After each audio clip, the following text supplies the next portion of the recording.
क्या आपने कभी सोचा है कि यदि स्वयं मृत्यु किसी भक्त के सामने हार मान जाए तो क्या होगा।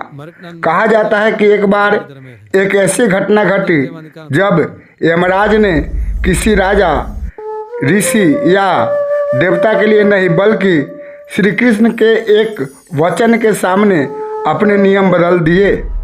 आखिर वह कौन सा वचन था? कौन था वह भक्त जिसके लिए स्वयं द्वारकाधीश यमलोक तक पहुंच गए? और आखिर ऐसी कौन सी परीक्षा थी जिसने पूरी सृष्टि को यह सिखा दिया कि सच्ची भक्ति के आगे काल भी झुक जाता है। इस कथा का अंतिम रहस्य शायद आपने पहले कभी नहीं सुना होगा। द्वारका में एक वृद्ध ब्राह्मण रहता था। उसके पास न धन था न कोई राज, लेकिन उसके पास एक ऐसी संपत्ति थी जो तीनों लोकों में दुर्लभ थी, श्री कृष्ण पर अटूट विश्वास। हर सुबह वह केवल एक ही प्रार्थना करता था, प्रभु मेरी अंतिम सांस आपके चरणों का स्मरण करते हुए निकले। समय बीतता गया। एक दिन उस ब्राह्मण का इकलौता पुत्र गंभीर रूप से बीमार पड़ गया। वैद्य आए, ऋषि आए, यज्ञ हुए, मंत्र पढ़े गए, लेकिन मृत्यु धीरे धीरे उसके द्वार तक पहुंच चुकी थी। तब उस ब्राह्मण ने रोते हुए श्री कृष्ण का स्मरण किया। उसी क्षण द्वारका के राजमहल में बैठे श्री कृष्ण अचानक शांत हो गए। रुक्मिणी ने पूछा, प्रभु आप अचानक मौन क्यों हो गए? कृष्ण मुस्कुराए और बोले, आज एक भक्त का विश्वास मेरी परीक्षा ले रहा है। इतना कहकर वे बिना किसी विलंब के उस ब्राह्मण के घर पहुंचे। ब्राह्मण ने उनके चरण पकड़ लिए। प्रभु यदि मेरे पुत्र की आयु समाप्त हो चुकी है तो मैं उसे रोकना नहीं चाहता। बस इतना वरदान दीजिए कि उसकी आत्मा भय के बिना आपके नाम का स्मरण करती हुई जाए। यह सुनकर श्री कृष्ण प्रसन्न हुए। उन्होंने बालक के सिर पर हाथ रखा और कहा, जिसका अंतिम स्मरण प्रेम से मेरा हो उसके मार्ग में भय नहीं आता। उसी समय यमदूत वहां पहुंचे, लेकिन जैसे ही वे बालक के समीप आए उनका तेज छीन पड़ने लगा। वे आगे बढ़ ही नहीं पा रहे थे। उन्होंने यमराज को संदेश भेजा।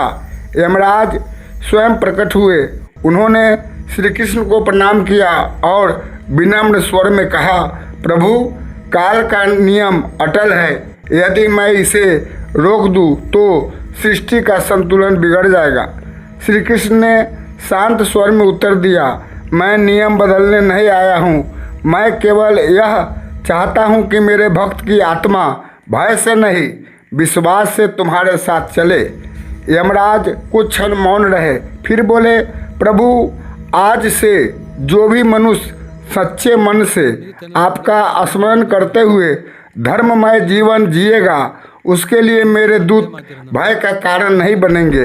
वे उसे सम्मानपूर्वक उसके अगले मार्ग तक पहुंचाएंगे। यह सुनकर देवगण भी आश्चर्यचकित रह गए, क्योंकि पहली बार मृत्यु को भय नहीं करुणा का संदेश मिला था। बालक ने आंखें खोली। उसने मुस्कुराकर श्री कृष्ण के दर्शन किए।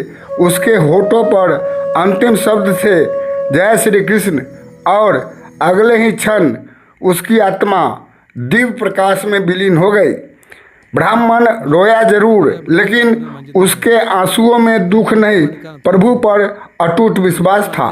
श्री कृष्ण ने उससे कहा, जो जन्मा है वह एक दिन शरीर अवश्य छोड़ेगा, लेकिन जिसने प्रेम और भक्ति को अपना लिया उसके लिए मृत्यु अंत नहीं, मेरे धाम की यात्रा का आरंभ है। कहते हैं उस दिन के बाद यमराज ने अपने दूतों को एक विशेष आदेश दिया, जो आत्मा श्री हरि के नाम में लीन हो उसके पास कठोरता से नहीं सम्मान के साथ जाना।